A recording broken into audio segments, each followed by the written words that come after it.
It's funny to me how I approach this love. This love that holds me so strong and so deeply connected. Receiving the love of Christ is one of the greatest things that I treasure in my life. At times, when I feel hopeless and lost, I find hope in Him. And whenever I feel distressed or troubled, concerned or worried, He covers me with His unfailing and undying love. At times when all else fails in life, I'm lifted up, not by my own understanding, but by His grace, His mercy, and His love for me. I wonder though, day by day, I go about everything, trying to live a life like Christ, trying to do the best I can in being a follower of Him. At times, it seems so routine. It seems so cliche almost. I don't know. Being a Christian just seems too easy. Week after week, I go to church, I listen to the sermons, I sing the songs, I worship during praise. I find myself doing QTs, going to home groups, and reading the Bible. But so many times, it seems as if these are the only things that I really need to do to complete my Christian walk. Or is it? The fact of the matter is, I'm only putting myself in a dreamlike fantasy. I put myself in a place where nothing bad can happen. But the reality is, Jesus, my Savior, hung out with sinners. Jesus put Himself in a place to help those in need. I realize that this life of mine consists of more than just going to home groups and church. It's more than just reading the Word or singing praise. They say that your faith grows most in times of difficult situations. I don't know who they are, but it seems very true and apparent in my life.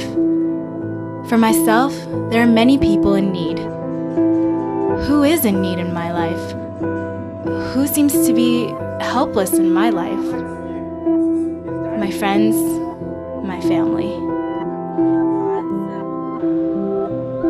I often wonder how I came to this situation with my friends. Growing up, my closest friends were the ones I had at church. When we were little kids, all I remember doing was going to church, running around, and just having fun. As we got a little older, we started to care about different things, like talking about boys and makeup during Bible study, and then getting in trouble. But as we got into high school, faith in God seemed to become real to us. Through these times of faith is where our friendships seemed to grow the most. I remember the times of being together, laughing together, just being kids and not knowing what was out there in the world. It's funny though, because now I realize that those are the times that I really want to remember with my friends. As years went by, some of us started not to come out to church. Don't get me wrong, I'm not saying you have to come to church. I'm not saying church is everything. I'm talking about the lost sight in God. My friends started to lose faith and hope in God. As the years passed by, a lot of them strayed off into different paths of life. A lot of them decided to just do their own thing. But who am I to judge what they do? Who am I to say that they're bad for not coming? I still care about them. I'm just scared for them. It's funny because when an old friend from church and I meet up, it becomes really awkward. On my part, I always bring up the issue of faith. Oddly, they always think I'm trying to force them back to church. They tell me that the only reason that they think I meet up with them is to tell them about God again. And I listen. And I reply that I just care about them, that I worry for them. Usually at these meetings, we just end up arguing and fighting, and it becomes really quiet. And then we depart. Now, as I look at the kids around me at church, I just hope that this situation doesn't happen to them. I just hope that their little hearts stay connected with God. But the reality is, there is no such thing as a perfect Christian life. Failure, disappointments, and hurt will come. But the question is, will they stay faithful?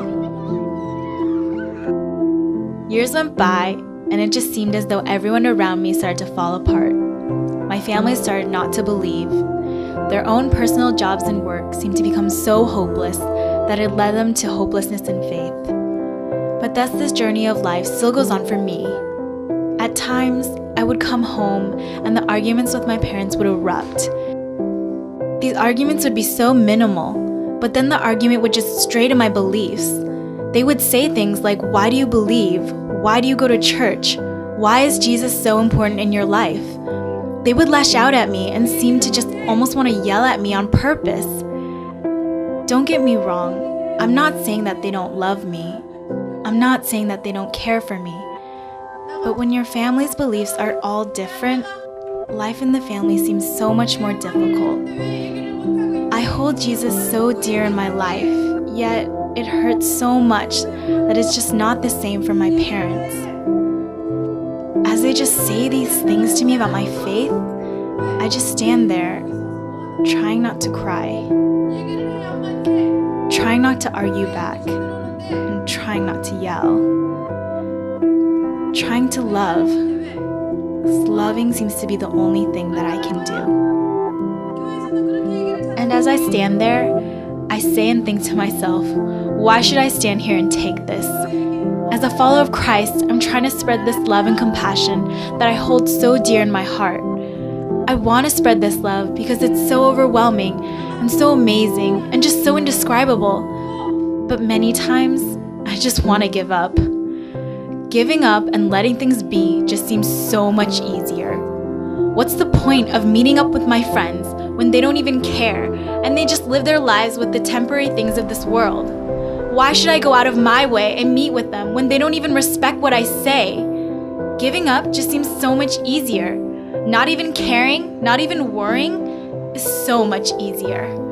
Why should I even care about my parents when all they do is attack me and my faith? Just letting them believe that there is no God seems so much easier. Just living my life free from everything seems so much easier.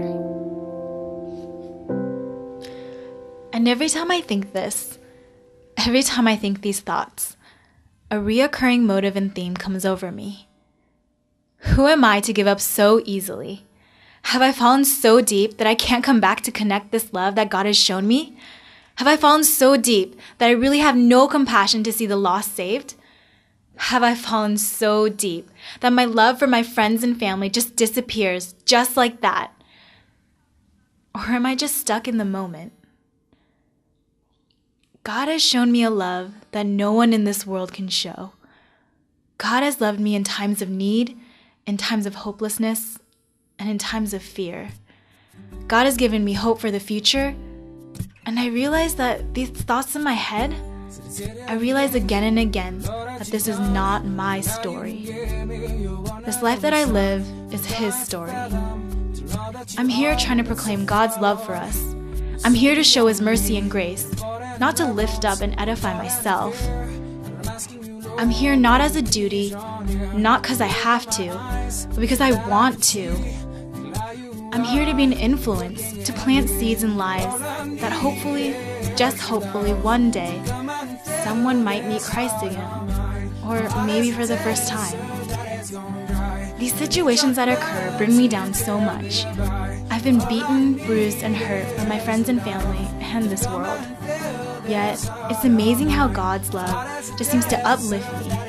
In times where I want to just give up, God just seems to press into my life, giving me strength, giving me hope, not only for myself, but to reach out to others. Shall I give up? Shall I stop trying to reach out? No. In all things, I do with the strength that God provides me. God's love will never fail. God's love will never die. God's love will never leave me. Who am I to give up? To stop loving my friends and family? If I leave it to myself to do, I won't be able to accomplish my goal.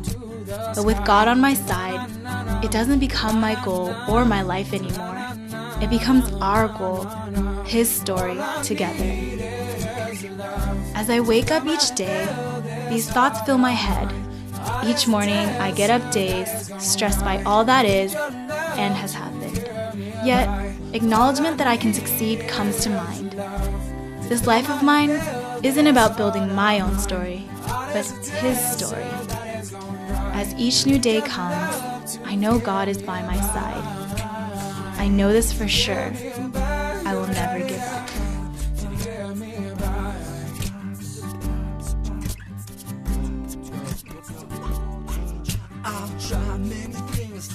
my empty soul. So now I'm on my knees, searching for more. I said I need you, Lord, cause it's a battle. And as the spirit takes a sword and knocks my flesh to the floor, but it ain't over yet. I bet my flesh will strike back when I'm tired and upset. It'll tempt me and I feel attacked.